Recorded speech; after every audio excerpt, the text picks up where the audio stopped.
ये 2 गुजराती खरीदने वाले 2 गुजराती बेचने वाले, इसी में देश चल रहा है। रोड पर लड़के टहल रहे हैं, अब महिलाओं की इज्जत लूटा जा रहा है। संस्कारित पार्टी है, विकास हो रहा है। क्या पोस्टमार्टम रिपोर्ट में आया था कि मुख्तार अंसारी ने गोली मारा था? पोस्टमार्टम रिपोर्ट में आया था। डॉक्टर को दबाव बना कि अगर रिपोर्ट गलत दोगे तो तुम्हारी में डंडा करके तुमको उल्टा लटका देंगे। जो जितने भी अपराधी थे वो आज घुटनों पर आ गए हैं। भारतीय जनता पार्टी के जाने के दिन है, 14 में आए थे, 24 में जाएंगे।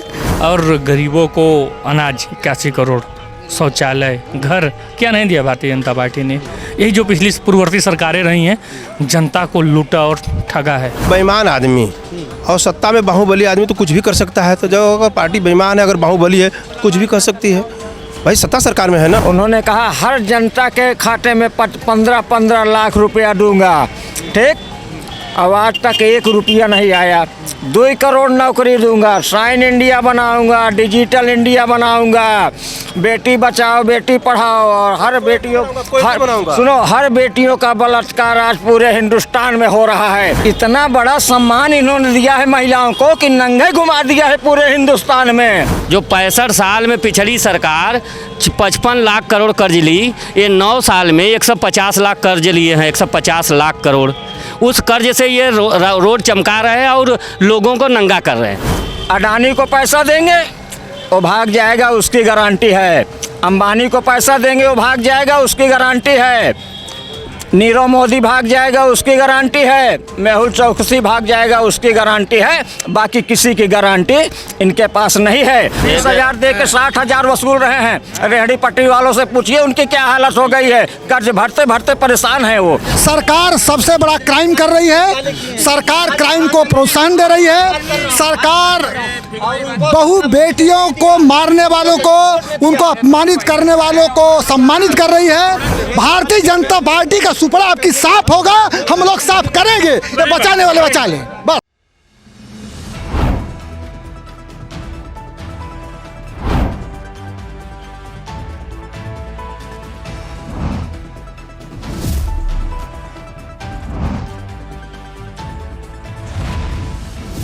NTV निष्पक्ष, सत्यता की कसौटी। नमस्कार। आगामी चुनावों का आगाज हो चुका है। सभी पार्टी अपने दमखम के साथ जनता के बीच में जाना शुरू कर दिए। जनता और नेताओं के बीच में लगातार मिलता जुलता अब चल रहा है। नेता अब लगातार पब्लिक के बीच में जाना शुरू कर दिए हैं और पब्लिक नेताओं से अपने हिसाब से बात करती है। क्या हो रहा है क्या जानने के लिए सारा मामला को लेकर के हम लोग राजधानी लखनऊ में इस वक्त उपलब्ध मौजूद हुए हैं और यहाँ पे लोगों से ज़रा बातचीत करेंगे। आप लोग सर क्या मानते हैं 2024 आगामी जो लोकसभा चुनाव है, मोदी की गारंटी के साथ साथ अब ये गाँव में जा रहे हैं, लोगों से मिल रहे हैं, उनको अपनी योजनाओं की सारी सिस्टम को बता रहे हैं कि कौन कौन सी योजनाएं भारतीय जनता पार्टी ने लाई। क्या लगता है कि ये जो सारी योजनाएं जो बीजेपी ने बनाई है, क्या ये एक्सपेरिमेंट हो पाया है क्या ज़मीनी हकीकत पे? बिल्कुल ज़मीनी हकीकत क्यों नहीं हुआ है। भारतीय जनता पार्टी ने जो कहा वो वादा अपना पूरा किया। धारा 370 का कूड़े में फेंकवाया और गरीबों को अनाज 81 करोड़, शौचालय, घर क्या नहीं दिया भारतीय जनता पार्टी ने। यही जो पिछली पूर्ववर्ती सरकारें रही हैं, जनता को लूटा और ठगा है। और आने वाले दिन में जनता इन लोगों को कभी नहीं माफ़ करेगी और प्रचंड बहुमत से नरेंद्र मोदी की सरकार बनाएगी। जी आप सर क्या चाहते हैं 2024 में क्या इस बार माहौल होने वाला है? क्या चुनाव के संबंध में? जी जी। चुनाव के संबंध में अगर जनता का जिस हिसाब से मूड बना है, अगर उस हिसाब से अगर मूड बना रहा तो उत्तर प्रदेश में उम्मीद है कि 8 सांसद इनके निकल जाएंगे। 8 सांसद भाजपा के निकलेंगे और काम तो कुछ किए नहीं है। अगर 8 निकल गए तो खाता खुल गया, तभी बहुत है, ज़रूरी भी है। सत्ता परिवर्तन होना भी जरूरी। वो तो 80 की बात कर रहे हैं, आप तो केवल 8 की बात कर रहे हैं। वो तो पूरे 80 की 80 सीटों पे लगातार दावा भी ठोक रहे हैं। वो कह रहे हैं कि जो हम 80 सीटें जीत के आएंगे। देखिए बेईमान आदमी और सत्ता में बाहुबली आदमी तो कुछ भी कर सकता है। तो जब अगर पार्टी बेईमान है, अगर बाहुबली है तो कुछ भी कर सकती है। भाई सत्ता सरकार में है ना। बीजेपी सरकार क्या सर बेईमान है? देखिए भारतीय जनता पार्टी शुरू से जिस दिन नरेंद्र मोदी कदम रखे हैं देश में, उस दिन से बेईमानी के रास्ते पे ही उन्होंने चला है। फर्स्ट में उन्होंने जब प्रधानमंत्री के जब शपथ लेने के पहले, चुनाव लड़ने के पहले उन्होंने कहा हर जनता के खाते में 15-15 लाख रुपया दूंगा, ठीक? अब आज तक 1 रुपया नहीं आया। 2 करोड़ नौकरी दूंगा, साइन इंडिया बनाऊंगा, डिजिटल इंडिया बनाऊंगा, बेटी बचाओ बेटी पढ़ाओ, और हर बेटियों हर बेटियों का बलात्कार आज पूरे हिंदुस्तान में हो रहा है।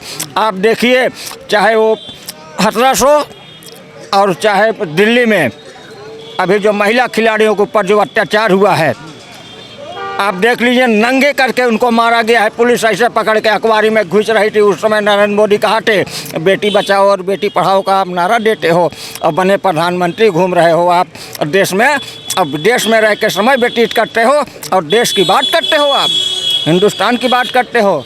हाँ, वो तो कहते भी हैं, इसीलिए कि महिला आरक्षण बिल भी हम ही लेके आए। महिलाओं को सम्मान देने का काम भारतीय जनता पार्टी ने किया है। तो आपको नहीं लगता है कि ये जो वादे किए उसको पूरा करके आए? इतना बड़ा सम्मान इन्होंने दिया है महिलाओं को कि नंगे घुमा दिया है पूरे हिंदुस्तान में। महिलाओं को इतना बड़ा सम्मान इन्होंने दिया है कि पूरे हिंदुस्तान की महिलाओं इनकी बातों से सहमत हैं? एकदम 100% सहमत है।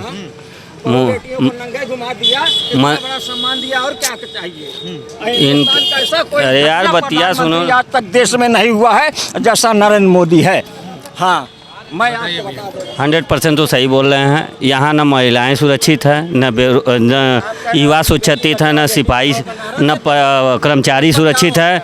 यहाँ कोई सुरक्षित नहीं। ये सब खोखला है इनका। जैसे इनके नौटंकी में ही इनकी गारंटी है। जैसे अगर इनकी गारंटी रहती तो इलेक्ट्रल बॉन्ड के बारे में आपने देखा है, पीएम केयर फंड देखा है, नोटबंदी आपने देखा है। 65 साल में जो 65 साल में पिछली सरकार 55 लाख करोड़ कर्ज ली, ये 9 साल में 150 लाख कर्ज लिए हैं, 150 लाख करोड़। उस कर्ज से ये रोड चमका रहे हैं और लोगों को नंगा कर रहे हैं। रोड चमका रहे इसलिए रहे कि उसमें 40% कमीशन है, उस कमीशन के लिए कर रहे हैं। आपने इनका पीएम केयर फंड भी नहीं देखा होगा। इनकी जितनी भी योजनाएं हैं, सारी योजनाएं पर पहली बात रोजगार नहीं है, पेपर लीक है। और अब तो रोजगार के लिए तो कहते भी हैं कि स्किल इंडिया के माध्यम से हमने तमाम लोगों को रोजगार दिया, और प्लस लोगों को लोन दे करके 10,000 20,000 रुपये का लोन दे करके रेहड़ी पटली वालों को भी उनका व्यापार में बढ़ाने का काम किया है। तो ऐसा 20,000 दे के 60,000 वसूल रहे हैं। रेहड़ी पटरी वालों से पूछिए उनकी क्या हालत हो गई है। कर्ज भरते भरते परेशान है वो माल नहीं खरीद पा रहे हैं। लोन मिला है, अडानी को मिला है, मुकेश अंबानी को मिला है, किसी किसान मजदूर लेठा ठेला खोमचा वाले को मिला तो एक सेकंड बता दीजिए, सिर्फ एक मिला है। लोन मिला है, अडानी को मिला है, अंबानी को मिला है, मुकेश अंबानी को, सब इन लोगों को मिला है सब, और उन लोगों को कर्ज भी माफ़ हुआ है। लेकिन किसी किसान का बताओ ये लोन मिला है? बेरोजगार को मिला है, जो लड़का पॉलिटेक्निक बीटेक ITI MTech करके बीटेक करके जो रोड पर टहल रहा है उसको ना नौकरी मिल रहा है, ना तो लोन मिला, बल्कि उल्टे से कंपनी भी बंद किया जा रहा है। ये मानते हैं सर इस चीज़ को लेकर के? ये लोग जो भाई अभी बयान दे रहे हैं सभी लोग सत्य दे रहे हैं। 2 करोड़ नौकरी हर साल वादा करके बीजेपी ने नौजवानों के जीवन के साथ खिलवाड़ किया हुआ है, और माताएं बहनें भी सुरक्षित नहीं हैं। रोजगार व्यापारी परेशान, मजदूर परेशान, किसान परेशान। इस समय देश के सभी वर्ग के लोग परेशान हैं। एक मिनट और सुन लीजिए, इन्होंने गारंटी कहता है भ्रष्टाचार पे गारंटी है हमारी। ये गारंटी किसको दिए हैं? सिर्फ 4 लोगों पे गारंटी दिए हैं। अडानी को पैसा देंगे वो भाग जाएगा, उसकी गारंटी है। अंबानी को पैसा देंगे वो भाग जाएगा, उसकी गारंटी है। नीरव मोदी भाग जाएगा, उसकी गारंटी है। मेहुल चौकसी भाग जाएगा, उसकी गारंटी है। बाकी किसी की गारंटी इनके पास नहीं है। बेरोजगारों की गारंटी नहीं है कि 2 करोड़ नौकरी देंगे। तो इतना बड़ा दावा ठोकते हैं कि पूरा राम मंदिर हमने बनाई है, धारा 370 हटाई है, तमाम सारी वो तो लगातार गिनवाते रहते हैं। तभी तो मोदी की गारंटी लेकर के बारे में एक मिनट, धारा 370 के बारे में, धारा 370 तो हटा दिए, और यहाँ लोगों के जेबे में 370 रुपया नहीं है। वहाँ कौन जाएगा उनका प्लाट खरीदने? इन्होंने रोजगार की बात नहीं करते हैं। देखिए, 2 गुजराती खरीदने वाले, 2 गुजराती बेचने वाले, इसी में देश चल रहा है। बस समझदारी इसी में है कि युवा जाग जाए, युवा समझ लाए कि संविधान का भी खतरा है, रोजगार पे भी खतरा है। देश के जितने सिस्टम हैं सारे तंत्र को बेचा जा रहा है। इनका ठेकेदारी प्रथा लाई जा रही है, जो राष्ट्रीयकरण है उस पर इनका खात्मा की तरफ जा रहा है। तो इनका मेन मकसद ये है कि ये आए थे गरीबी दूर करने। करने, ये कह रहे हैं कि गरीबा दूर हो जाए। तो इनका एक लक्ष्य ये है गरीबों को दूर करने के लिए। इनका एक भी काम बता दीजिए कि जो काम इनका गिनती कहते हैं कि चौमुखी विकास हुआ। अरे आपने 150 लाख करोड़ कर्ज भी तो विदेश से लिया। जो हमारा टैग विश्व बैंक में था, विश्व बैंक में हमारा विकासशील देश का टैग था, वो टैग खत्म हो गया हमारा। हाँ, ऐसा विकास। और जो जीडीपी है आप देख रहे हैं, इनकी जीडीपी से देखेंगे तो पूरे विश्व से बेसी है। ये कहते हैं विश्व में डंका बजेगा। आपने 2014 के डाटा में दिखाया था कि 20 करोड़ देश में गरीबी है, और आज के डाटा में 81 करोड़ देश में गरीबी है। तो इनका कौन सा विकास हुआ है? विकास हुआ है, यही विकास है ना। कौन सा विकास? यही रोड पर लड़के टहल रहे हैं। अब महिलाओं की इज्जत लूटा जा रहा है। ये संस्कारित पार्टी है, विकास हो रहा है। ये पार्टी में विकास हो रहा है, महिलाओं को इज्जत लूटा जा रहा है। हमारे छात्र रोड पर टहल रहे हैं, ये विकास हो रहा है साहब। सारा विकास हो रहा है साहब। और जेल में लोग सुरक्षित नहीं, सारा विकास हो रहा है साहब। जो अभी जेल में थे काफ़ी समय से, मुख्तार अंसारी, सॉरी, तो आपने देखा कि पूरा मामला जिस तरीके से था, तो इसको आप लोग कैसे? खुलेआम मार दिया गया, जहर दे के खुलेआम मार दिया गया उनको। धीरे धीरे जहर दिया जा रहा था उनको, बीवी बच्चों से उनको मिलने नहीं दिया जा रहा था। मुख्तार अंसारी को हमें नहीं कहते हैं, वो माफिया थे। जो जैसा कर्म करेगा उसको सज़ा उसको मिलनी चाहिए। मैं नहीं कहता हूँ, मैं नहीं कहता हूँ, पहले सुन, नहीं मैं ये नहीं कहता हूँ कि उसको सज़ा नहीं मिलना चाहिए, लेकिन उसकी सज़ा ऐसा घुट घुट के नहीं मरना चाहिए कि जहर। बात बताइए हमको, जैसे मान लीजिए वो माफिया, एक मिनट सर, वो जैसे वो माफिया रहा है, वो जिस तरीके से उसकी मृत्यु हुई, बल्कि डॉक्टरों ने पोस्टमार्टम किया, उसमें भी इन्होंने बताया कि हार्ट अटैक से हुआ है। मगर सर का कहना है कि वो सरकार के द्वारा मारा। अब जो डॉक्टर कह रहा है वही माना जाएगा। डॉक्टर की पीएमओ रिपोर्ट तो मानी जाएगी ना। ये अलग से रिपोर्ट बना रहे हैं, ये अलग से रिपोर्ट बना देंगे। अरे क्यों आए बाहर के रिपोर्ट, क्यों बाहर डॉक्टर आए? कृष्णानंद राय की हत्या हुई थी, बाहर के आए थे। विधायक जी की हत्या हुई थी, बाहर के आए थे। तमाम अवैध असला पकड़ा गया। पोस्टमार्टम में क्या हुआ था कि मुख्तार अंसारी ने ही गोली मारा था? क्या पोस्टमार्टम में ये आया था मुख्तार अंसारी ने ही गोली मारा था? जेल क्यों गए थे? क्यों सजा काटे थे? क्यों जेल काटे थे? क्यों सजा काटे थे? इस भावना से जो है उनको फंसाया गया कि एक माफिया के नाते उनको फंसाया गया। क्या पोस्टमार्टम रिपोर्ट में आया था कि मुख्तार अंसारी ने ही गोली मारा था? पोस्टमार्टम रिपोर्ट में आया था? हमको ये बताइए। नहीं, सरकार ने जहर दिया, ये पोस्टमार्टम में आया। पोस्टमार्टम में सरकार कैसे आएगी? क्योंकि सरकार के ही डॉक्टर वहाँ थे, तो सरकार को, डॉक्टर को दबाव बना कि अगर रिपोर्ट गलत दोगे तो तुम्हारी में डंडा करके तुमको उल्टा लटका देंगे। गलत शब्दों का प्रयोग ना करें। और सुने भाई साहब, सत्ता सरकार जिसकी रहती है उसके अधिकारी कर्मचारी काम करते हैं, ये स्वाभाविक बात है। और मुख्तार अंसारी माफिया नहीं थे। अगर जो बात कहा जाए, महिलाओं को 40 केस था, माफिया नहीं थे। माफिया थे, साधु बता रहे हैं। 40 केस था मुख्तार अंसारी पर, मुख्तार अंसारी माफिया नहीं था। इन्हीं के जैसे जो है, इन्हीं लोगों के पूर्वज जैसे तलवार की नोक पे सलवार पहनेंगे। हिंदू होने पे कलंक है इनको। 40 केस उस पे था, वो माफिया नहीं था। जिसके पर भी 86 केस है वो किसान मजदूर है। हाँ, वो माफिया नहीं है। जिसके पर 102 है, 86 है, 47 है, 68 है। अरे लिस्ट उठाकर देख लीजिए, लिस्ट उठाकर देख लीजिए। कल देखिए मोदी का मुंह सूख गया था जब सुप्रीम कोर्ट ने इनको कथनानुसार तो संजय भी मुखिया हो गए।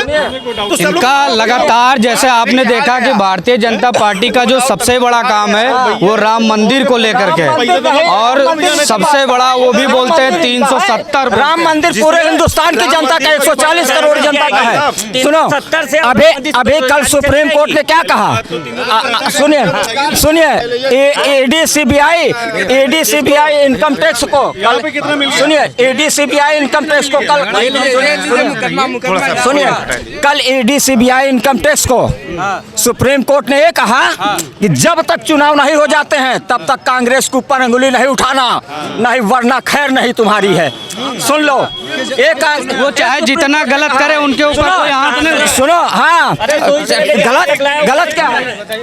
हमारा कहना है कि ये देखिए, दोहरा मापदंड आपके सामने ही दिख रहा है। जब सुप्रीम कोर्ट कह देता है कि कांग्रेस के ऊपर अभी रेड नहीं होनी चाहिए चुनाव तक, तब वो सही हो जाता है। लेकिन हाई कोर्ट कह दे कि केजरीवाल को जमानत नहीं मिलेगी, केजरीवाल चोर है, तो उस पर ये कहते हैं कि हाई कोर्ट बिंगा हुआ है। देखिए बात क्या है, चाहे मुख्तार हो, चाहे देश के अंदर कोई भी अपराधी हो, मुख्तार को जो भी साधु बता रहे हैं, मैं उनसे कहना चाहता हूं कि भगवान नहीं करे कभी आपके साथ कोई अपराधी होता, उनसे पूछिए जाके, जिस मुख्तार ने उन बहनों का भाई छीन लिया, उस सुहागन का सुहाग लूट लिया हो, ऐसे लोगों को जिसने मारा खुलेआम AK-47 लेके मऊ में जिसने लहराने का काम किया था, अगर और सुनिए, देखिए मौत ऐसी है जिसकी भी आ जाए, और हार्ट अटैक किस वजह से आता है?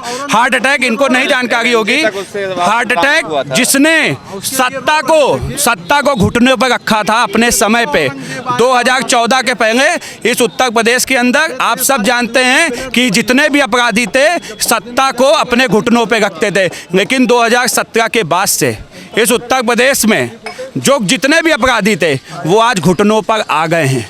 ये योगी जी की जो जीरो टॉलरेंस की नीति थी, योगी जी की गारंटी। सुनिए एक मिनट मैं ये नहीं कहता हूँ मुख्तार अंसारी मसीहा था। सुनिए मैं सबको बोलने दीजिए भाई, तो गुंडाई कर रहे हैं आप तो उसी तरीके से गुंडाई कर रहे हैं। गुंडाई मत करिए, आराम से बैठिए, चीजों को समझने दीजिए। जो जीरो टॉलरेंस की नीति भैया बता रहे थे हमारे, आप मुझे बताइए कि हमारे इस देश के अंदर कितने नेता हैं जिन्होंने गुंडागर्दी ना करी हो या जिन्होंने जालसाजी ना की हो? कितने नेता हैं? सब MP और MLA बने हुए हैं। उसके बाद भी अभी आप देखिए जो घाटमपुर में रेप का कांड हुआ है, और अभी जो अलीगढ़ के पास हाथरस में हुआ था, क्या वहाँ पे क्या बहू और बच्चे और बेटियाँ नहीं थी? सब थी ना। देखिए देखो मैंने क्या कहा, मैंने ये कहा अपराध पे जीरो टॉलरेंस की नीति है। ये नहीं कहा कि अपराध पूरी तरीके से खत्म हो गया। बात समझिएगा, जब कहीं पर भी अपराध हो, दुखद है, नहीं होना चाहिए, लेकिन अपराध होने के बाद इस उत्तर प्रदेश के अंदर आज की डेट में 5 कांगीदास मार्ग से किसी अपराधी को बचाने के लिए फ़ोन नहीं जाता था। जैसे 2017 में जब मुजफ्फरनगर दंगा 2017 से पहले मुजफ्फरनगर दंगा हुआ था, किस प्रकार से अपराधियों को बचाने के लिए इसी 5 कांगीदास मार्ग से फ़ोन किया था। और जो रेप की बात करते हैं, मैं कह देना चाहता हूँ, आजम खान ने किस महिला किस अंगवस्त्र की बात की थी, रंग बताने का काम किया था, वो महिला का सम्मान था। मुलायम सिंह क्या कहते थे, बच्चों से गलती हो जाती है, तो वो था क्या महिला सम्मान। देखिए मैं फिर कहता हूँ, अपराध पर कार्रवाई होनी चाहिए। अपराध पे जिस प्रकार से योगी जी की सरकार कार्रवाई कर रही है उसकी भी सराहना होनी चाहिए। और देखिए यहाँ हम किसी के सही बात है, चाहे अपराधी कोई भी हो, चाहे किसी भी प्रकार का अपराधी हो, उसके ऊपर सख्त से सख्त कार्रवाई होनी चाहिए। हाँ सर, क्या कुछ कहना? मैं अपराध करने वाले की वकालत नहीं करता, लेकिन मेरा सिर्फ इतना कहना है कि योगी जी ने अपराध मुक्त कर दिया। एक अतीक अहमद को मारने के लिए 3 अपराधी पैदा किए गए, उनको VIP ट्रीटमेंट दिया जा रहा है भाई साहब। नंबर 2, एक मिनट, उत्तर प्रदेश में एक गुजरात कैडर का IPS मणिलाल पाटीदार आए और एक क्रैशर बेसवाई की वसूली में हत्या हो गई। सर एक IPS और थे, उन्हीं की वजह से उनको नौकरी छोड़नी पड़ी थी। आपको ये भी जानकारी? मेरी बात सुनिएगा ना, मैं कहना आप मेरी बात पहले सुनिए, या तो आप भाजपा का पक्ष ले लीजिए भाजपा कार्यालय में जाकर के। मैं एक आदमी हूँ और नागरिक हूँ, इसलिए पूछ रहा हूँ, मणिलाल पाटीदार गुजरात से लाए गए और उनका आज तक गिरफ्तारी क्यों नहीं हुई? अच्छा, अब मैं इस सरकार ने क्यों नहीं पूछना चाहता हूँ, अभी 1 हफ्ते पहले जब कोर्ट ने आदेश दिया है गुजरात में तैनात IPS अधिकारी संजू भट्ट, जिन्होंने अपने कबूलनामा में इस चीज़ को माना कि कांग्रेस सरकार ने मोदी जी को फंसाने के लिए मुझसे कहा था कि मोदी को इन सब गतिविधियों में फंसाओ, उसको जेल भेजने का काम करो, और वो गलत साबित हुए और जेल भेजे गए। अरे मेरे भाई जेल, अरे देखिए मेरी बात सुनिए, मैं तथ्य पे बताए सर, आप बताइए। सबसे बड़ी अपराध तो लग रहा है किसी पार्टी से जुड़े हैं। सबसे बड़ा अपराध मौजूदा भारतीय जनता पार्टी सरकार कर रही है। सरकार सबसे बड़ा क्राइम कर रही है। सरकार क्राइम को प्रोत्साहन दे रही है। सरकार बहु बेटियों को मारने वालों को, उनको अपमानित करने वालों को सम्मानित कर रही है। सुन लीजिए, और मैं प्रमाण 10 साल हो गया। एक मिनट भैया, आप लोग सर थोड़ा सुन लीजिए, 1 मिनट सुनिए। 10 साल के कार्यकाल में क्या बीजेपी ने किसी प्रकार कोई कार्य किया है? भारतीय जनता पार्टी गोंडा के सांसद जिन्होंने महिलाओं को तार किया, जितना बड़ा आंदोलन महिलाओं ने किया, महिला खिलाड़ियों ने किया, सरकार ने जैसे ऐसे मतलब सामंती ताकतों को बचाने का काम किया, यहाँ पर तो उसका तो उन्हें फल मिला ना। आज उन्हें टिकट भी नहीं मिला और उनको उस पद से भी हटाया गया, तो उसका तो फल यहाँ पर लखीमपुर खीरी वाले मामले में किसानों के ऊपर गाड़ी चढ़ाने वाले को, उन लोगों को बख्शा गया। बनारस में महिला के बच्ची के साथ हुआ, उनके साथ क्या हुआ वहाँ पर। मैं बताना चाहता हूँ इस समय सिर्फ सरकार की गुंडाई चल रही है और कुछ नहीं चल रहा है, बस सरकार की गुंडाई चल रही है। बदलाव और भारतीय जनता पार्टी का सुपड़ा आपकी साफ होगा, हम लोग साफ करेंगे, ये बचाने वाले बचा लें, बस इससे ज़्यादा कुछ। तमाम सारे लोग हैं यहाँ पे। एक मिनट, ये थोड़ा सा कैमरे वाले को दिखाने दीजिए। जी सर बताएं, बात चर्चा हो रही थी, हम लोगों से जरा ओपिनियन पोल लेने आए थे कि क्या आगामी लोकसभा चुनाव को लेकर के लखनऊ की जनता के मन में क्या है राय और क्या कुछ सोचते हैं, कैसे वो लोग देखते हैं। इन्हीं मुद्दों को लेकर के हम लोग आज पहुँचे। देखिए, मैं आप लोगों को बता दूं, लखनऊ का मुद्दा नहीं है, यहाँ दिल्ली का मुद्दा है। लखनऊ क्योंकि रास्ता लखनऊ से होकर दिल्ली जाता है, गाजीपुर से चलेंगे बलिया से तो लखनऊ होकर दिल्ली जाएंगे। तो मैं गाजीपुर का रहने वाला हूँ, राजेंद्र सिंह यादव, समाजवादी पार्टी का प्रदेश सचिव होने के नाते आप कहेंगे पक्षपात बतिया रहे हैं, ऐसा कुछ मुद्दा नहीं। देखिए, ये लड़ाई यूपी की नहीं है, दिल्ली से हो रही है, मोदी और अमित शाह से हो रही है, योगी से हम लोग कोई लड़ाई नहीं है अभी। और जहाँ तक सवाल है, जो 14 में आए हैं 24 में नहीं रहेंगे, नारा बहुत पहले नीतीश ने दे के चला गया। कौन दिया? नीतीश, माननीय राष्ट्रीय अध्यक्ष अखिलेश यादव जी ने।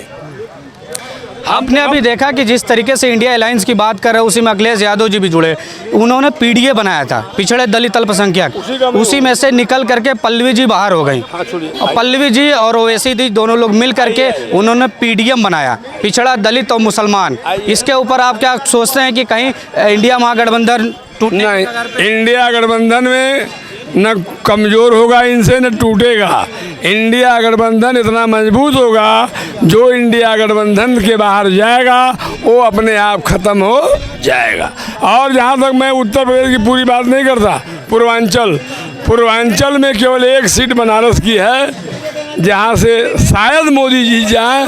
नहीं, पूर्वांचल की भारतीय जनता पार्टी की एक भी सीट निकलने वाली नहीं है, लिख लीजिए। तो आप देख लीजिए, यहाँ पे लखनऊ के लोगों की अलग अलग राय रही है। सब अपने अपने विचारधाराओं के हिसाब से आंकड़ा लगाते रहते हैं कि आगामी लोकसभा चुनाव में किसकी सरकार बनने को है। तो हमने आपको ग्राउंड जीरो से, लखनऊ से आपको पूरी रिपोर्ट दिखाई कि यहाँ पे लोग क्या सोचते हैं, किस तरीके से देखते हैं। तो ऐसी ही खास रिपोर्ट देखने के लिए बने रहिए। कैमरा पर्सन हेमंत के साथ टिंकू शाह, लखनऊ।